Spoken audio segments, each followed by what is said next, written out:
Welcome to our third episode of The Real Estate Guys with C21 Frank Frye Real Estate. I'm Phil Frye, the Real Estate Guy. This is my dad, Frank Frye, our co-host. Hello. And our special guest today, Mitchell Fellows. I'm happy to be here. Couldn't be happier. I know it. Well, welcome to the show, Mitch. Thank you. So we've been in business since 1977, helping buyers and sellers with their real estate needs in Licking County and surrounding areas for a long time. And Mitch, you are our agent that has been here the longest. That's a little scary. Do you know how many years? 23, 24. That's very Whoa, good, 23 I didn't years. know How about long. We had to go into the archives last night to look it up, and it is 23 right? years. It doesn't seem that long. It seems like only yesterday. Only yesterday. It just flies by, Flies doesn't by. Yeah, go to Thornville finally. Yeah. So, for a long time, you've been handling Fannie Mae properties and foreclosed homes. And how many years do you think that you've been working with foreclosed homes? Well, most of the time I've been here, probably. Okay. But I'd say good 15 anyway. So tell us, what is the process of selling a foreclosed home? Well, I've done Fannie Mae's, and I did a company called Premier Asset Services. And some of those homes, they sell as is, and sometimes you can get a good deal and flip them. Now I'm doing Fannie Mae's. They're rehabbing a lot of those. So that opportunity to flip homes is kind of gone. It's amazing how many homes they are actually rehabbing Fannie Mae themselves and selling them. But the process is it's kind of interesting. Okay, so if you're looking for a foreclosed home and you're the only person making an offer on that home, you're in a good position, because usually the bank, if they have multiple offers, will go back and ask for highest and best. But if you're the only one there, you can go in low and make the bank deal with you, and you're in a good position. But as soon as somebody else comes in, they look for the highest and best, and it's like a silent auction. But if you're lucky enough to be the only person bidding on a house, sometimes you can get a good deal. You know, that's amazing that you bring up the highest and best, because now that I think about it, a lot of what we're doing nowadays in the regular real estate market with traditional homes is based on what the foreclosure market's been doing for years with calling for highest and best offers on multiple offers. How have you seen the foreclosure market change just in recent years and over the time that you've been doing it? Well, when I started doing foreclosed homes, first we do a BPO, broker price opinion. It's almost like an appraisal. We still do that, and they also have it appraised. But when I started out, we didn't have all the technology. So it used to be, I'd go around and take pictures with a camera, What's old-fashioned camera with film, go to the hour photo. I did this 3 or 4 times a week. That seems like a good hour photo, get the photos delivered, take those photos, tape them on a piece of paper, put them in an overnight envelope, and send them to the bank so they can see what their house looks like. And so I had a lot of money in the film and photo processing. But that's how it was done. It did take a lot of time. Now you just take a picture on your iPhone and send it on. But that's how that was done. So it was a little more difficult. It's a lot easier now. So that's kind of how it went. Then, of course, the invention of the fax machine helped. So then were you taping the pictures on the paper? You would taking a photocopy of that and then faxing them? Well, no, I would give them the picture. I'd tape the pictures to a sheet of paper. Yeah. Usually it had little squares. You put the pictures on and you label them. Fold that all up, put it in an envelope, and overnight it to the bank. And then what was it like when COVID hit for the pandemic? And then did Fannie Mae immediately say we're going to stop foreclosing on Yes. properties? Well, Fannie Mae didn't exactly. I think the government said there's no foreclosing. So that business stopped for 2 or 3 years. I think before COVID, I had probably 20 properties I was taking care of. So then COVID hit, nothing. Well, I'm gonna say we had properties. We had to keep checking on them. They weren't putting them on the market. We just had a few, but it took probably 3 years before they started putting properties back on the market and rehabbing them. So that was a tough time for me because that was my business. Right. And then at that time, did they make a decision that Fannie Mae made a decision that they're going to start renovating these homes? Yes, they before changed. Yeah, they when they started up again, they had a whole new platform. They had different websites. It was a big learning process. You had like 3 or 4 websites I would have to go to check in, and they decided, I guess over COVID, to renovate almost everything. I think I've only had 2 or 3 properties they sold as is, and that's because it was too hard to renovate. It was too much. But everything else, Fannie Mae is doing the renovations themselves. And it's interesting because we still have buyers saying that they're interested in just buying a foreclosed home because they think they can get a great deal on it. They think it'll be sold as is, and other people will be intimidated, they won't buy it. But it's kind of the opposite now with Fannie Mae, where they're actually putting money into it to renovate it to make it more move-in ready. Absolutely. They're looking for market value. They'll do their appraisals. They know. Actually, what I find is when they put it on the market first, it might be a little bit higher than market value. But the way Fannie Mae kind of works, every 30 days they reevaluate and they will lower the price. And they will keep lowering the price until it sells. But starting out, sometimes they're a little high. Not always. And over the years, we've always had, I mean, really, when you're talking about foreclosed homes, somebody has lost their home. They haven't been able to make payments, and their home has gone into foreclosure, and they've ended up having to move out, and then the bank is taking it back over. So there have been some strange moments, and there have been some. Doing foreclosures, it can be a heartache sometimes for some people, but I find most of the people in a foreclosed home, and not all of them are renters, and they're not aware of what's happening. And the bank, Fannie Mae, and some of the banks will give them money to move out. And that was good for me because I feel a lot better, and it helps them. So depending on the size of the family, I'd give checks $3,000-$5,000 to a family so they get the first month, second month rent for something else, and try to make that transition as easy as possible. And I would always try to let them stay in that house as long as they, could, to get their everything in order, to get moved out. So we've had people, told them they had to leave, but they've been there 3 months maybe, so they could. And the banks will work with you that way. And it's nice that they give them money to relocate. Right. And the first thing I would tell them too is don't pay rent to that landlord anymore. So if they're not paying rent for a couple of months and they get $3,000 or $4,000 or $5,000 to move out. So that we're not kicking anybody out at home with that. And most people are very grateful and appreciative of that. Good. That's a very good point. I'm glad you mentioned that, especially the fact that in some situations it was a landlord or an owner who was actually. Right. And most of the times it is. Sometimes it is the homeowner, but again, they're getting money to relocate. It's just how it is. What's the most unique foreclosed home that you can remember? I had one. I've had a lot of unique foreclosed homes. I got one right now in Mount Vernon. It's a ranch home, full basement. It was packed with pizza boxes and trash. It's just unbelievable. You can hardly walk through it. And people were living there. Now Fannie Mae is rehabbing it. It's almost done. It's completely different. It probably took 3 or 4 dumpsters to unload that house. They gutted it, put everything new in. It's like a brand new home. So a house that probably would have sold for, $100,000. It's going to probably sell for $350 or something like that. So it's a beautiful home. And I've had squatters in houses. I had a house in Fairfield Beach. I bet it was 4,000 square feet. These found people living in the basement. After I've been there a couple of times, it was cubby way in the back. Of course, they got money to leave too. But it's just very interesting sometimes what you run into. I remember those stories about walking in, and didn't you find a sleeping bag at one place? Find sleeping bag. Yeah.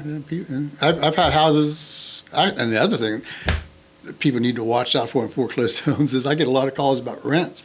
People put a foreclosed home up for rents and ask people for deposits. And I've had a few people call me and say, I see your name's associated with the house. I'm getting ready to rent it. And I said, no, you don't want to do that. Because they're going to want to deposit. They get a deposit and they show up and they can't get in the house.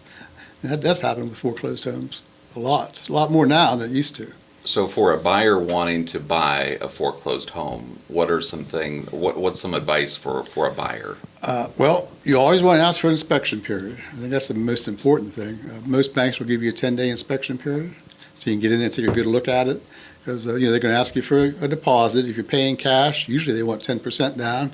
If it's not cash, you're going to put $1,000, $2,000 security deposit. But you want that 10-day inspection period, so you can take a good look at it. If you find something you don't like, something that's expensive, that will get you out of the contract.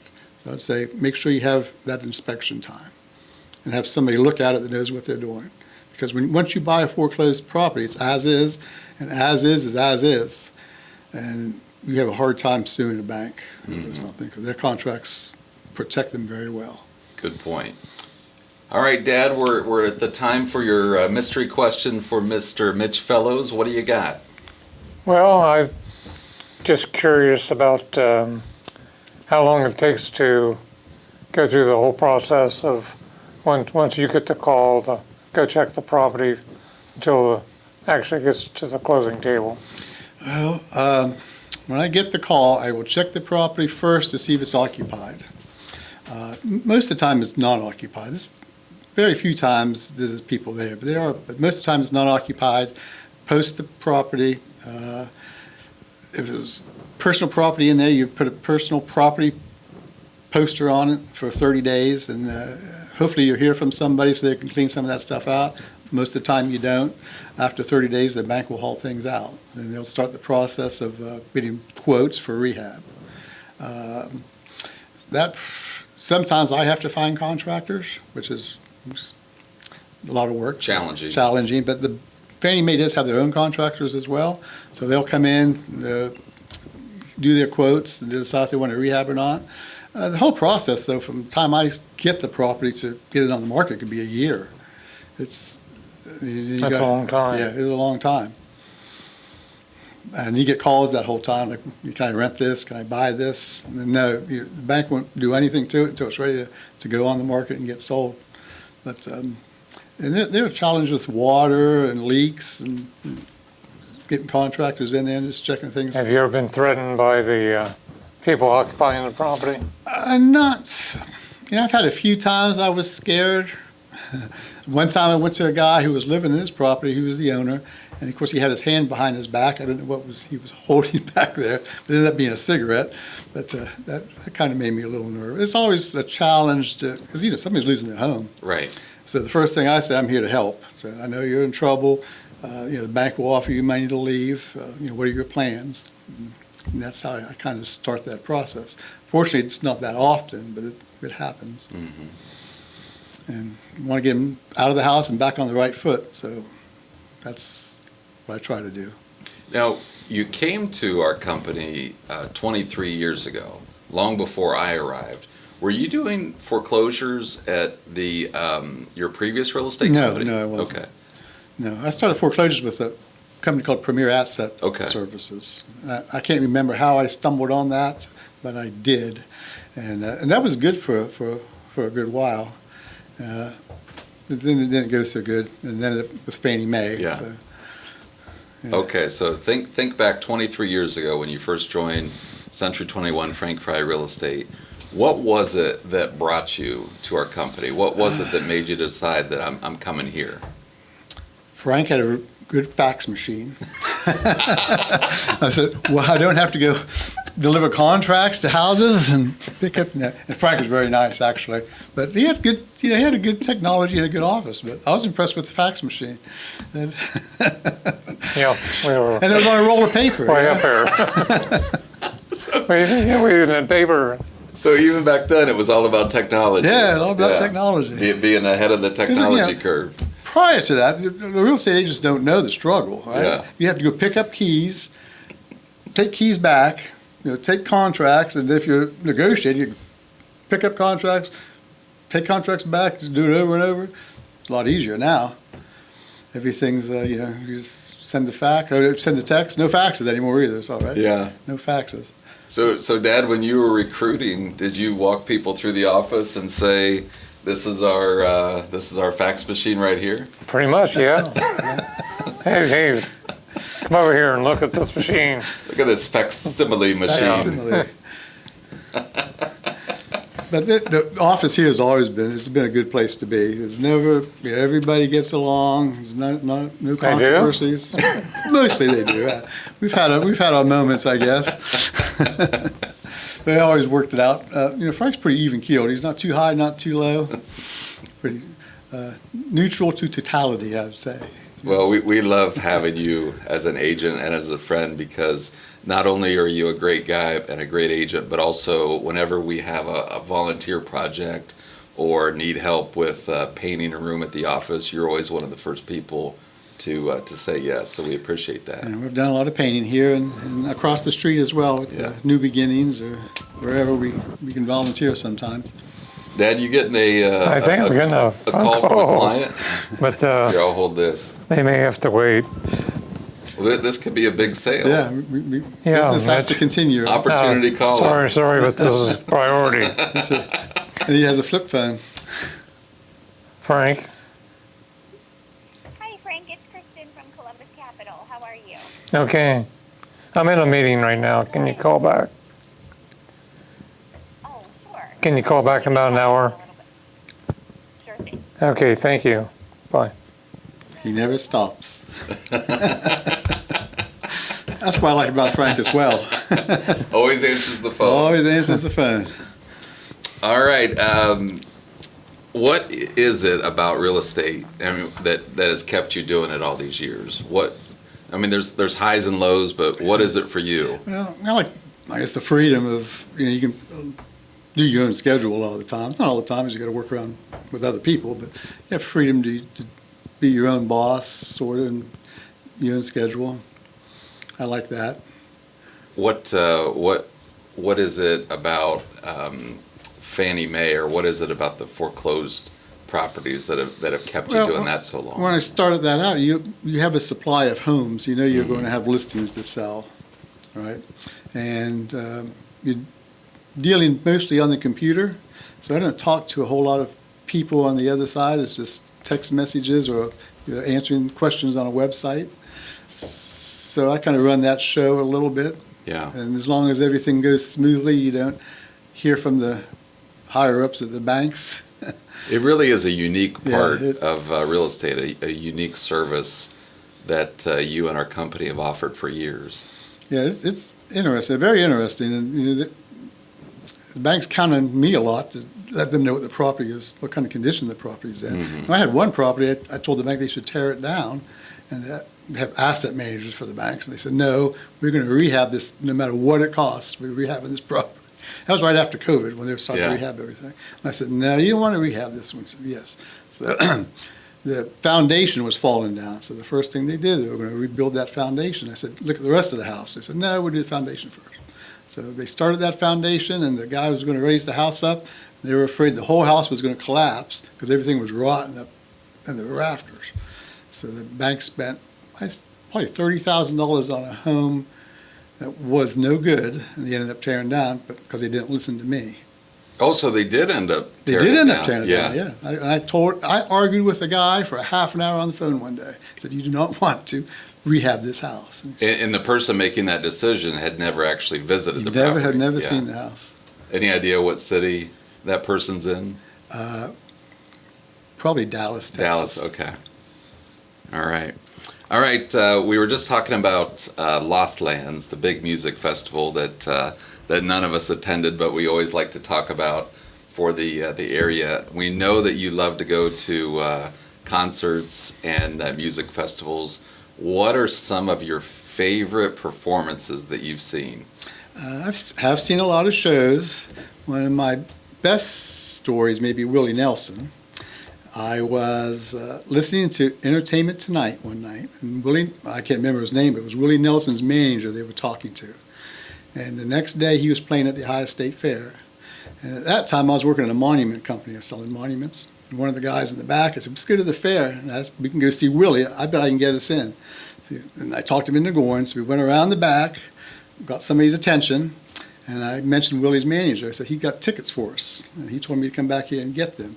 And so the lady left, came back. She said, I'm sorry, sir, your name's not on the list. And I just, I can't believe it. I said, just talked to him yesterday.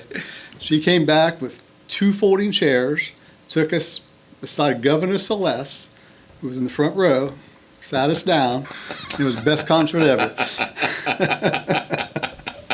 And it was the time when, remember the song "To All the Girls I Loved Before"? Yeah. And Governor Celeste was in a little bit of trouble with, I forget what it was exactly, but it was with a girl, I think. So when they played that song, all the eyes were on Governor Celeste. I was right beside him, right next to him. People were patting him on the back. That was one of my better concerts. Was there any secondhand smoke from Willie? Well, I was in the front row by the governor. Yeah. So I don't know, but there probably was.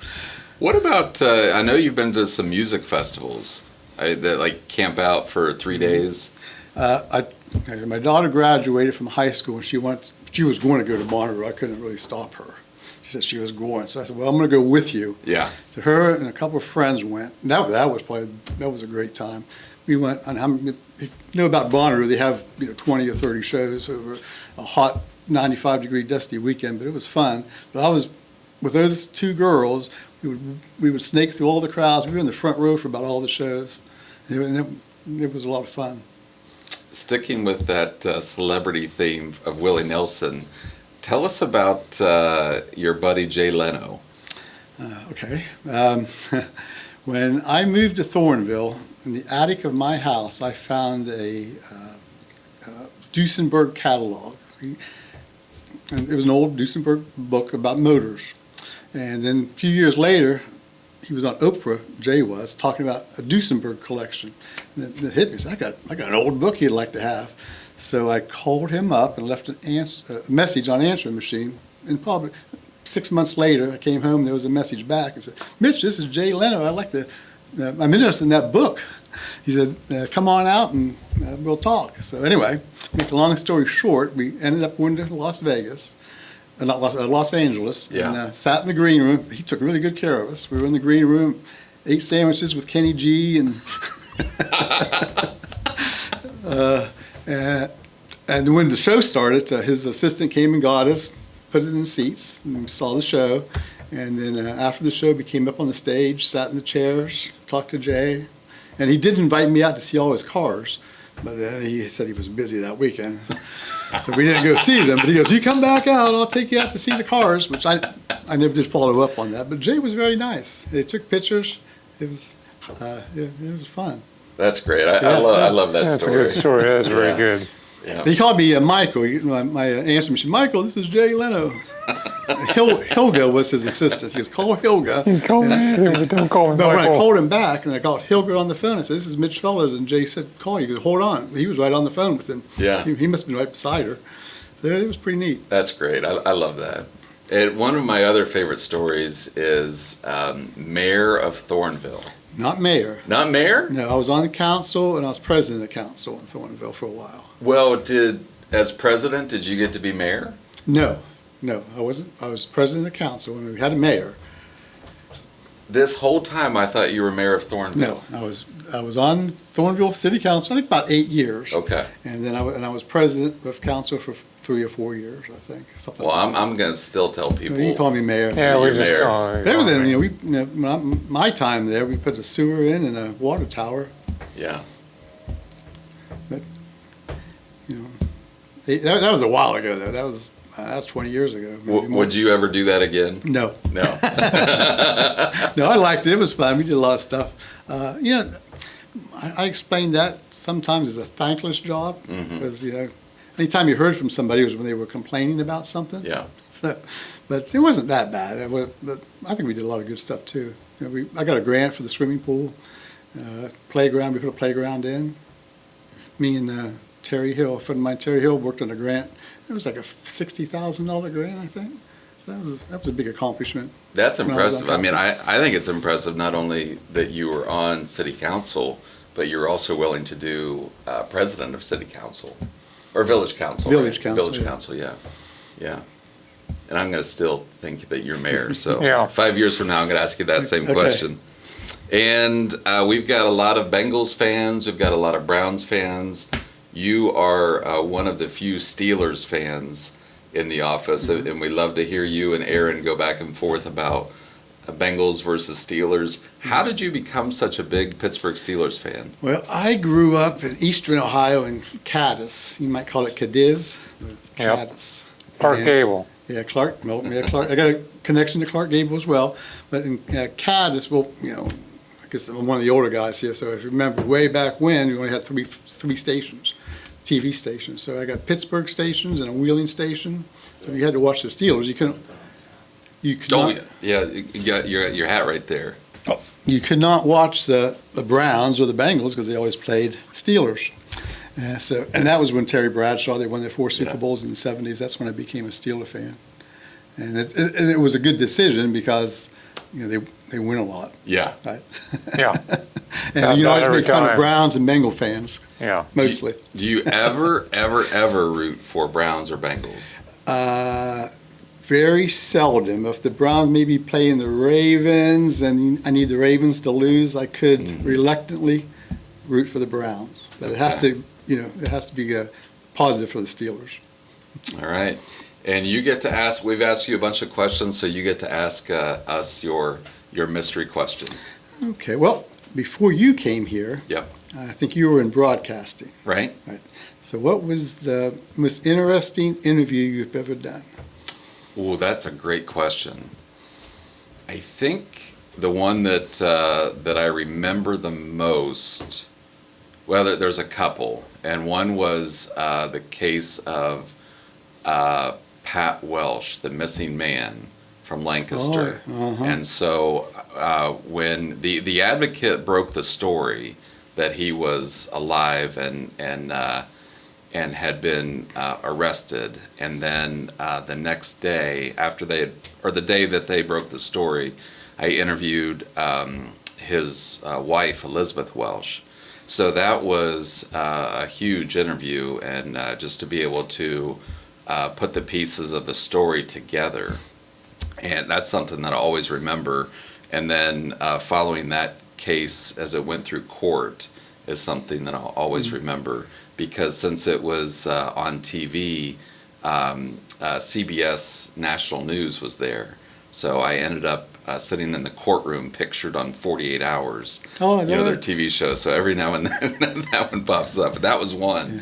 And then another one was Governor Voinovich came to Newark to do some, they were having like a ribbon cutting ceremony or something like that. So to actually be in a position to interview the governor and ask him about something else that we were trying to figure out. I think it was the privatization of the Newark Air Force Base. So I kind of slipped in a question that we weren't supposed to ask him, that we were. Oh, good for you. Yeah. That's for that Be a rebel. breaking news. Yes. those are some of my favorite, most memorable moments. Yeah, I remember the Welsh case very well. I was Yeah. actually at the Chamber of Commerce when that Yes. worked as well. Yeah. Yeah. Where she worked. That's right. Yeah, that's right. So we're tied that way. All right. And Dad, any more mystery questions for Mitch? I don't think I have any more for Mitch. We'll let him off here. Okay. Well, I've got one more for you. You and I have been to two concerts at the same time. One we were together. One we were just there separate. Do you remember those two concerts? I know we saw James McCartney. That's right. Yeah. And that was a good concert as well. There was James McCartney's Paul McCartney's son. Yeah. So I was, what's the name of the venue? 31 West. 31 West. Yeah. So I saw James McCartney's name on the sign. I said, that sounds like Paul McCartney's son, but nah, it couldn't be. But I found it was. Mhm. So I want to see that. So I got tickets. Talked to you into getting the ticket, I think. Yeah. And we went there. There was probably 15 people there. That's hardly anybody there. This is another good story. So I had like $20 cash on me. And I went up to the merch table. Again, nobody was there. And there was James McCartney, and he had a bass player, two of them. Bass player was taking care of the merch table. Yeah. And I wanted a poster and I think a T-shirt, maybe something else. And it came to like $25, I think, or something. I don't know, whatever it was. And I had to go get money off my wife because I didn't have money. So I'll be right back. And then James McCartney came to the table. I handed him the money, and I had more than, it was like $35 worth of stuff. I gave him 20. And he said, "You can't have that." I said, "Well, I already negotiated with this guy." And he looked at that guy and he goes, "What are you giving him that stuff for?" And he goes, "I thought we weren't doing that." And he was mad. And I thought, I just couldn't believe it. So, like he needed gas money to get back to Cleveland or something. Then after all that, I said, "Well, how about a picture?" And so I got this picture with me and my wife and James McCartney, and he's got his arms crossed with this frown on his face. And that was all James McCartney show. It was a pretty good show. It was pretty good.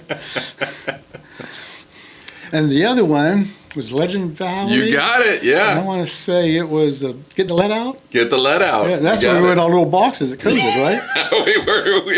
we were roped off. Yeah. We were sectioned off Yeah. to keep safe from COVID. I think you could have 8 people in Yeah. your section. Right. Yeah. That's right. Yeah. Good memory. Good memory. Legend Valley is a good concert venue. I do like to go there and see shows. It really is. That was actually, that was my first ever concert at Legend Valley. And I wish I would have, back in the 80s, gone to like Bon Jovi and. Yeah, I wish I would have went. Grateful Dead was my first one in '94. Yeah. But I met Sean Lennon there. That was another. He was just buying stuff in one of the merchandise tents, and it was like 2:00 in the morning. Me and my daughter, she was with me again. Yeah. For some reason, we got up at 2:00 in the morning and was walking through the grounds and ran right into Sean Lennon, and talked to him for a good while. Actually, he took a picture of us. Whoa. With him. So I have my camera. He goes, Yeah. He goes, "Hey, you want a picture?" I said, "Yeah." And I was fumbling with it because he didn't know how to work that. Give it to me. So he took my iPhone and was doing something with it, and then took a picture. So it was All right. nice. I know that you were going to see all of the children of the Beatles perform. Is there anybody you still need to see? I see Ringo Starr. I haven't seen Ringo Starr's son. Okay. I've seen Danny Harrison. Actually met him as well. I saw him at Newport. And that's when Facebook was kind of first starting out, and I followed him on Facebook. Yeah. So after he opened up for the Black Rebel Motorcycle Club. Oh, yeah. Yeah, so when he was done, my phone dinged, and I looked and said, "This is Danny Harris's. Come back and meet me in the back." So we went back and we sat there and talked to Danny Harrison for a good while. I got pictures, and there's like 5 or 6 of us. That's awesome. Yeah, that was I'm a big George Harrison fan, so I was real happy to talk to Danny Harrison. So I've seen Danny Harrison, James McCartney, and Sean Lennon. And the son of Ringo Starr, was he touring with The Who Yes, for a he while? was the Okay. drummer for The Who. I saw him by accident. I went to see The Who a few years ago in Cincinnati. I had no idea he was in the band until they announced it. So together, Yeah. we've seen the children of the Beatles. Yeah. All right. Dad, any follow-up questions? No, I can't. All right. I can't top those. Okay. Mitch, thank you so much for being our guest today. Well, thanks for having me. I hope it went okay. It went fantastic, Yes. and thanks for being with Yeah. Century 21 Frank Frye Real Estate for over 23 years. Thank you, Mitch. It's a good company, and I've always enjoyed it, and this has never had any issues. And now, I don't think. Well, I don't want to say that. This is back. Not many issues. never had any issues with the fax machine. Yeah, not. Well, once we had the fax machine, he was happy. Yeah. All right, thank you so much for joining us for the Real Estate Guys. We are brought to you by Century 21 Frank Frye Real Estate. We are located in downtown Newark at 65 East Church Street, and you can find us online at C21FrankFrye.com. And we are sponsored by Casey Claxon with Claxon Custom Printing and Promotions. He's doing all of our camera and video work today, so make sure to contact Casey for all of your promotional needs. We will see you next time on The Real Estate Guys.